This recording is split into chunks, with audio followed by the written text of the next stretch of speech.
Hello, and welcome to the Global Luxury Real Estate Mastermind with me, your host, Michael Valdez. Today's guest, oh my God, I am so excited about this guest. She is pure joy and sunshine. I love this guest. She is a two-time Emmy-nominated actress that is now the Chief Kind Officer of Kind Lending. Mindy Stearns, welcome to the show. Oh, you're so sweet. What a nice intro. Sunshine. All about sunshine. You're sunshine, my friend. You shine a bright light. My Lord, we had so much fun when we first met each other. Yes. And it has not stopped. It's just been like literally like pure joy when I'm around you. And I'm so glad you're on the show. Thank you. I see you and I'm like, you're like one of those happy people. You just exude happy, and that's fun. Oh my God, look who's talking.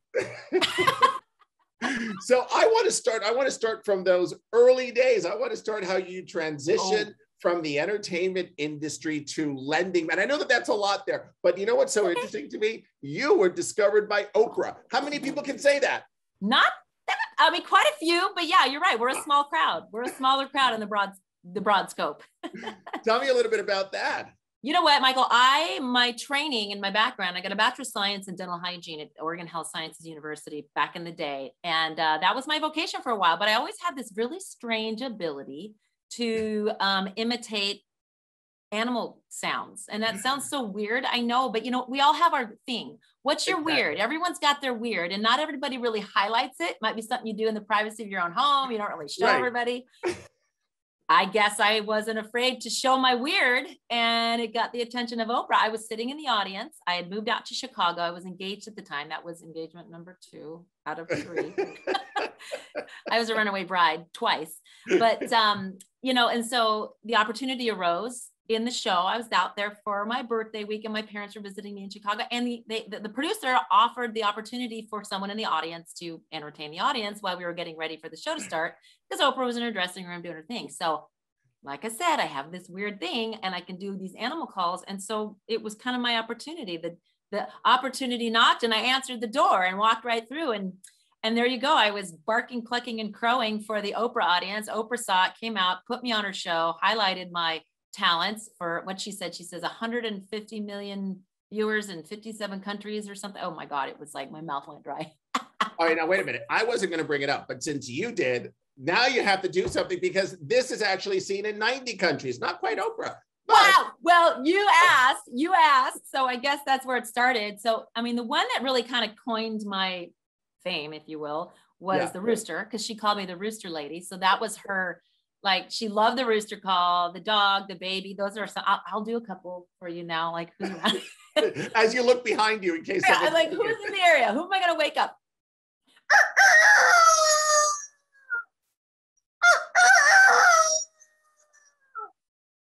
There you go, rooster lady.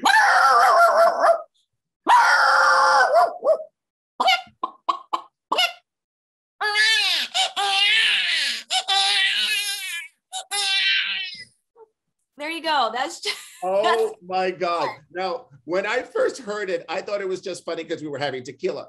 It's actually funny when it's sober too. I know, in Mexico, there's all these chickens running around and you think, oh, maybe it's just a rooster. Yeah. So you know what, Michael, it was amazing. It was an opportunity that allowed me to just be me in my most raw, weird way. And you know what I say in life, as I say, find your weird and let it shine, because you never know what door is going to open when you show up. So, and that moment changed the course of my career. So I was a hygienist. I ended up ultimately, like, I started getting calls from my mom. We lived in Portland, Oregon, grew up in Portland, Oregon.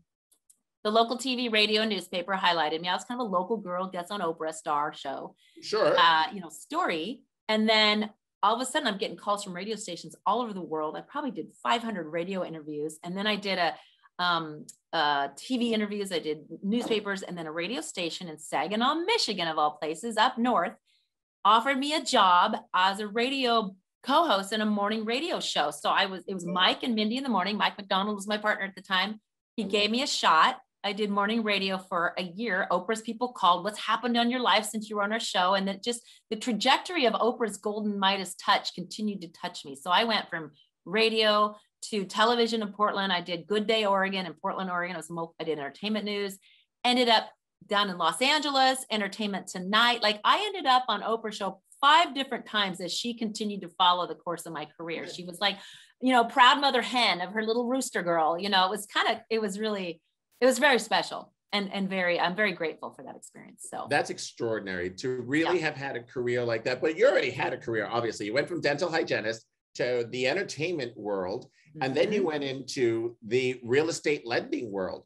Now, there has to be some skill set that translates from all the 3, right? So obviously the dental hygienist, you had a lot of discipline to get your degrees to sort of do that. And now you went into really the entertainment industry. What traits do you think were there that you actually used to be successful in now the 3rd type of sector and industry that you're working in?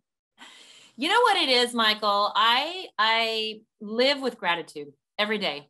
And I have always been grateful for opportunities that come my way. And a lot of it had to do with, the Oprah experience and then the television experience. And I actually did a film with Gary Marshall called The Princess Diaries, in case you've heard of it. Little movie right here.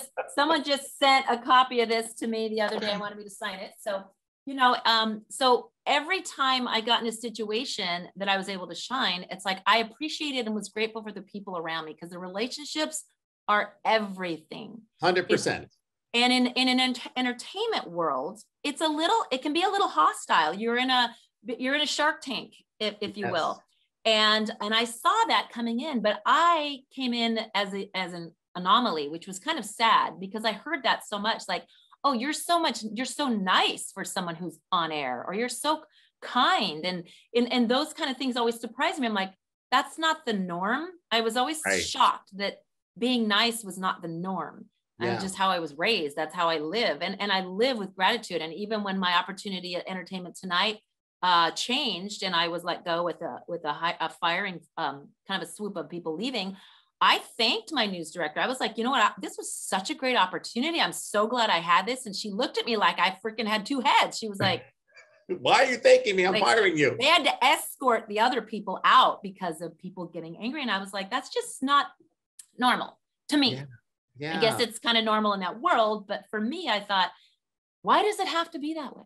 And another thing that I did too, Michael, that was very important was when I feel is an aspect of success in your life is one of the people that I befriended was the receptionist at Entertainment Tonight. I'm working with Mary Hart and Bob Goen and Lisa Kenning and all these, big celebrities, Jan Carl, people that are really significant and very well known. And then you have the receptionist who's answering the phones.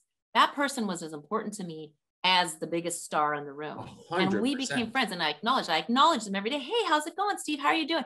We became fast friends. Fast forward, Len and I are sitting on the set of Rachel Ray. We helped a village after a hurricane or tornado, excuse me. And she had us on her show. And I ran into that receptionist who is now a producer at her show. And he was like, you were always so nice to me. Like and we just had such a great rapport. Like the people you meet on the way up, you're going to meet on the way down. And absolutely. I don't think it should be rocket science. Every person, the janitors at my work, I would be like, hey, you're doing a great job. Great to see you today. Learn their name. You learn someone's name. It's the sweetest sound on a person's ears. And I think that is important. It's so much so that then, when you start thinking about this industry and when you start thinking about the lending industry, and I had your husband, Mindy Stearns, on this show as well, and we started talking about this, but the idea that the company that you both have is named Kind Lending, and you are the chief kindness officer. And I love that. Tell me about Kind Lending. Well, when Glenn went away and he sold his Stearns company way back in the day. And, after he sold it, he kind of had a little hole in his heart about it because he really valued the people and the relationships. And so, and then, the culture starts to change when the owner or the founder kind of steps aside. It just changes. Yeah. And he ended up having some health scares. We went over 2 bouts of cancer, overcame that. He is great now. Just had a checkup last week. He's great. And, he did that show on Discovery, the Undercover Billionaire show. And he so loved the idea of creating new relationships and surrounding yourself with good people. And so the mantras for which he built his business are highlighted in the show. And when he got done, he was like, God, I got the bug again. I want to do this again. And I want to do it my way. I'm not going to sell it. I'm not going to go off. And, I really want to do it for the fun and the relationships and the people. Yeah. So when he went about it the second time, he's like, you're always so happy and nice and kind. And I want to call it kind lending. I want you to be part of this time. Because I've been with him for we've been married 18 years. I was with him the first summer. We went through 2007. I mean, I was looking at a box under the bridge for a while. Like, right. I will make it the nicest box, Glenn, whatever it takes. If we have to fold up, we will be fine. That's just kind of like my attitude. Life is a series of ups and downs. You just 100%. Write it out. So at first he asked me to be the chief happiness officer. I think you might have heard this story. Yeah. Yes. So I was going around like, hey, I'm the CHO, Chief Ho, here you are. What's up? He's like, oh, no. I'm like, what? I'm sleeping with the boss. What? Like what? So it was kind of funny. So we had this fun rapport. We talk about HR comes into the picture. We kind of get a little more serious. I'm the chief kindness officer. That's our mantra, kindness. And there's a lot of lending companies out there. They have titles. I mean, if you think of all the lending companies in your mind, they don't come with a mantra. They have a title. That's the name of their business. But with us, kind is a state of mind. It's an action. It's a verb. It's something you do, and it's something you can be.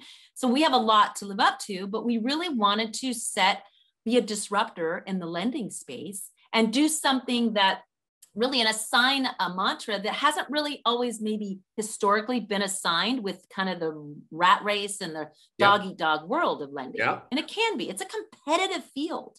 So, it sure is. But Glenn and I have always adopted the notion that you embrace the competition. This isn't a war, it's a race. Like we're all in the race together. Sometimes someone wins, sometimes another wins. We're not here to kill each other. This isn't war.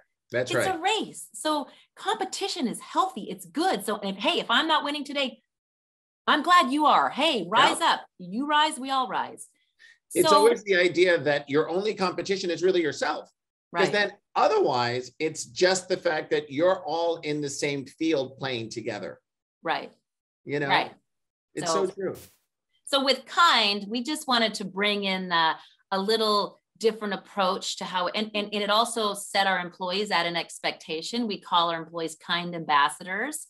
We do things that encourage it. We have, like our president sends out Friday funnies we're encouraging funny humor. We have Wacky Weekend Wednesdays where we highlight our employees. I came up with a questionnaire in the company and I send it out to all the new hires. And I have like 20 some questions. I get to know them, their families, their kids, their likes, their dislikes, their favorite flower, their favorite food, snacks. What's their favorite music that gets them pumped up? What do they know? What do we not know about? Things that help me, which I do every day. I send out a personalized birthday message with a graphic I create based on, our employee, and we highlight them. And it's fun and it's personal. So I love that. Now, you mentioned Glenn, and he's such a wonderful spirit. But what I find so interesting is the two of you together. It's almost as though you have your own secret language. You could be saying nothing and you understand each other so completely. And I think it's so beautiful to just witness. And so I was curious as to that really symbiotic relationship that you and Glenn have and how you balance that with work, with your family, with your children. How does that all balance? Because you spend a lot of time together. We do.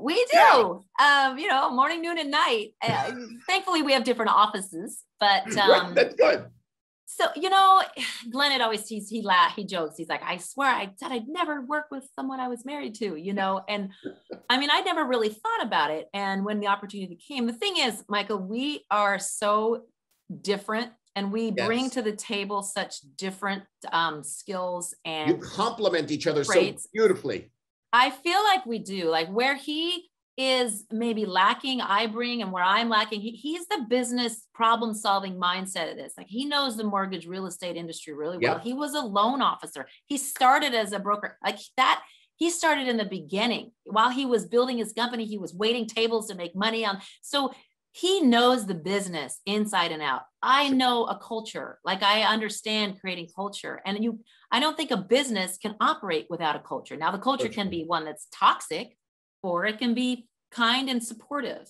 So I think between the two of us, we both bring a skill set that enhances and complements the other. And it's a pretty nice recipe, if you will. I think that's so beautiful. I want to. I mean, I'm not saying we always get along. Like, well, sometimes that unspoken language. Come on now. What? Yeah. Well, yeah. But sometimes that unspoken language is a look. Right. A look. The one he doesn't like to see, the one I don't like to see. Exactly. So, yeah. So I want to shift a little bit. So you actually were named Woman of the Year by a California Assemblyman, Dan Wagner, for your philanthropic efforts. And I really wanted to talk a little bit about that too, because I know that you guys do so much, and I know you're very humble, so it's me asking. And so I would love to just know a little bit about what those efforts are right now, because I know they're great. We have always made giving back a cornerstone of our life philosophy. We both feel very blessed with the success we've had, and we enjoy the opportunity to find charities or people and people that really the thing that really gets us is people that are trying to live the American dream. Like, we support the Horatio Alger Association. Glenn was inducted. It's kind of like the American equivalent of being knighted, if you will. And it was a really special organization that supports these students, junior and senior students that have had the worst beginnings of life, the worst adversity, like from being dumped in a dumpster at birth, to their parents in jail, to murder, to abuse and drugs. I mean, the worst. And these children have decided that they're not going to be a victim. They have decided that education is their ticket out of the cycle. And we support this organization which rewards these with significant scholarships and a mentorship and a lifetime support system to get them through their educational years. And these are the leaders of tomorrow. And I am the first person. I want to give a hand up, not a handout. I want someone who is hungry, that wants to climb and grow and do something that gives back to the world and has a meaningful existence. That, to me, is a place where I want to see my efforts, my money, my time, and my energy. And that's how we feel. We find those kinds of cases. We find that kind of organization, and we just, it's important. It really is our civil duty. It's our moral obligation. And we've been given much. So I feel we owe it. It's no question. We have a friend very religious man that likes to say, hey, it's not my money. I'm giving away God's money. Because he goes, if it was mine, I wouldn't give away one red cent. So, I feel like I like that, actually. Right. It's right. A great I like line. That. We're stewards of God. We're stewards of humanity. And if we can help lift other people up, that's what makes our existence important. That's such a beautiful thing. I love who you are. Oh, I love you too. Oh. Tell me what the greatest lesson you've learned thus far has been, Mindy. The greatest lesson in life, in work, and you pick it. Gosh, if I could pick one, I think that being who you are is extremely important. And listening to understand, seeking to understand rather than being understood. Because I think we all go out in the world, you see it everywhere. People sending you their opinion, their viewpoint, their thought, their perspective, their articles, their TikToks, whatever. It's everyone's throwing an opinion. Like, seek to understand. Try to understand what the other person feels. If you have a beef with someone you don't agree with, sit down and listen. What is their viewpoint? Why do they feel that way? And we can agree to disagree, but there's no room for hostility and disagreement. Like, we're as different as snowflakes in this world. We're not going to be the same. We're not going to feel, walk, and think the same. We need to celebrate that. And I think that's what's the beauty of being human, is celebrating our differences and being kind. And you know what? Michael, don't confuse kindness with being nice. Because a lot of people think, I'm just going to be nice. It's not nice to tell a lie. It's not nice to tell something that's not true. It's not nice to not hold people accountable. Holding someone accountable, telling them the truth, being honest, that's kind. It doesn't always feel good, but it's the kindest thing you can do. You're in a relationship you're not into, be kind and tell the truth and get out. It's nice to stay there and not hurt their feelings. It's not kind. Oh my God, I love that. That's powerful. That's really true. Because it's really sage advice, because they're very different things. Yeah. I think a lot of people confuse the two. I'm going to be nice to someone today. No, don't be nice. Be kind. You can give an extra tip, but how about give a tip and ask the waiter their name and say, hey, Sarah, thank you for serving us today. Go a step further. Love that. So let's bring and if you see someone with food in their teeth, tell them. Goodness. I always do, actually. I always do. Thank you. That's not nice to not say anything. It's kind to say, oh, you got something in your teeth. Right, exactly. Slice down.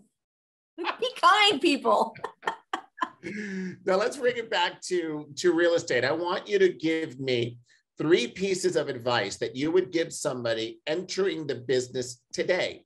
The business is really very different right now, right? Yeah. And so you've been through the crisis. You see it. So what are 3 pieces of advice you would give someone? Okay. First of all, if you're just getting in, I would say have a significant savings. Make sure you have a cushion of savings. Don't spend all your money. Make sure you have savings, because this business goes up, it goes down, and just be smart, right? I would say, it's all about relationships. Relationships are everything. Be authentic. Find out about your client. Get to know their anniversary, their birthday. Stay in touch with people you do a transaction. You just made the biggest transaction of their life.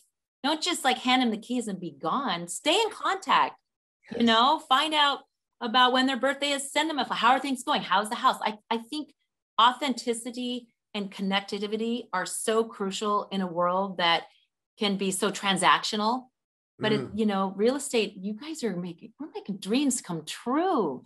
To get your home is the biggest dream of life, and make it easy on the people you're creating the dreams for. Make the steps smaller. I love the story Glenn tells. He goes, he was charging a little more on his rates, but he says he made the experience so seamless for the client that they were willing to pay the higher amount, because the experience is a value. A good deal is a state of mind. So if you're doing something to someone and you're dragging them through this, calling them every 5 minutes, I need this document, oh my God, they're going to go crazy, and they're not going to feel good about how much they saved. They're going to be frustrated because of the transaction. Set your expectations ahead of time. This is what I'm going to need from you. These are the 3 phases. This is what I'm going to need over this transaction. Be prepared. I'm going to call you here. I'm going to call you for this. I'm going to call you for this. Set expectations. Humble servitude. Oh my God, that's what it is. Servant leadership too. I think being a leader means you serve others. We're not working people don't work for us. They work with us. That's exactly And being a servant leader is part of appreciating who you surrounded yourself with and what they bring to the table. That is so, so true. And, and that's actually the differentiator, because we live in a world right now that has so much information at our fingertips. Nobody needs a real estate agent to sort of figure out what house does it get. They need you as the expert. They need you to be that trusted advisor.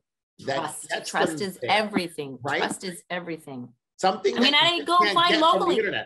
What's that? Something you can't get from the internet is what they're paying for. I agree. And I think being a steward, having a servant leadership attitude in your community, find out the causes, find out the things that are happening in your community, get involved, show your face, be a good human, be a steward for kindness. Love it. Now you do this too. You're on this side of the seat too. And you actually are a podcast host. You have your own podcast, Friendsome and Then Some. I love that title, by the way. I do.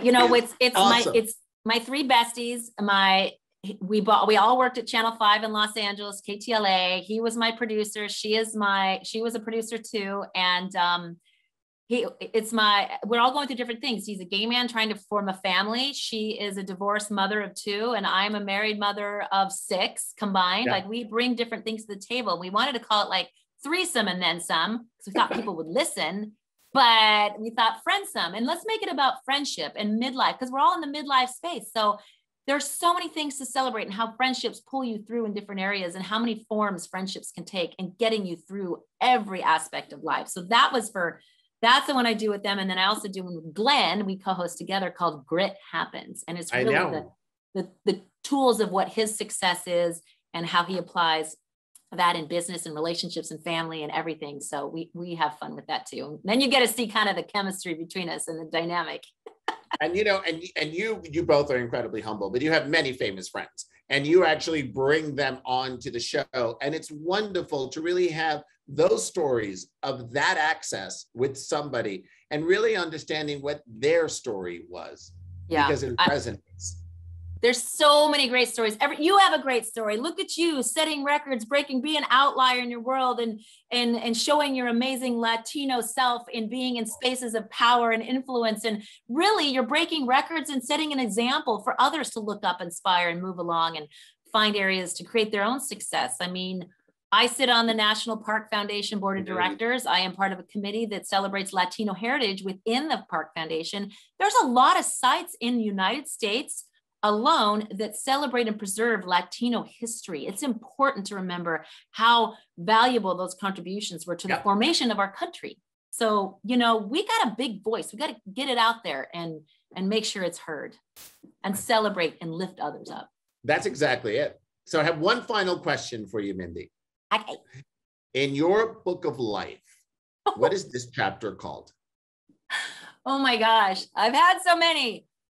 Well, it's not chapter 13, so that's a good thing. Fitting in my 50s, fitting into my 50s, like fitting into a jeans, fitting into my 50s, because that's where I am right now. And I am loving this phase. You get into this groove, you're like, hey, this is who I am. There's no apologies here. 100%. This is who I am. And no one else is going to show up. Trust me, what you see here is what you're going to get later. So I'm right there with you. I'm fitting into those 50s too. All right. Let's fit into those jeans together, Michael. You take one pant leg, I'll pick the other. Oh my God. Mindy Stearns, you are such a spirit. You are such an amazing human being. And thank you for who you are. Thank you for your leadership.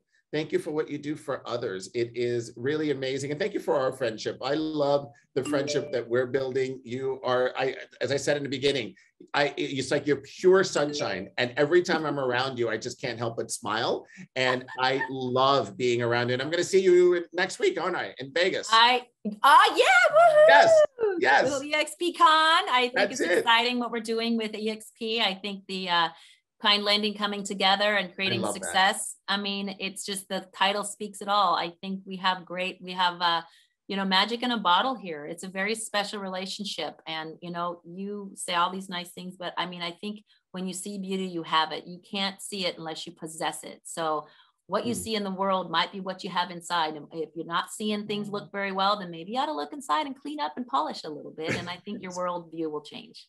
It is so very true. Mindy, thank you again. Thank you all of you for listening. This has been the Global Luxury Real Estate Mastermind with me, your host, Michael Valdez.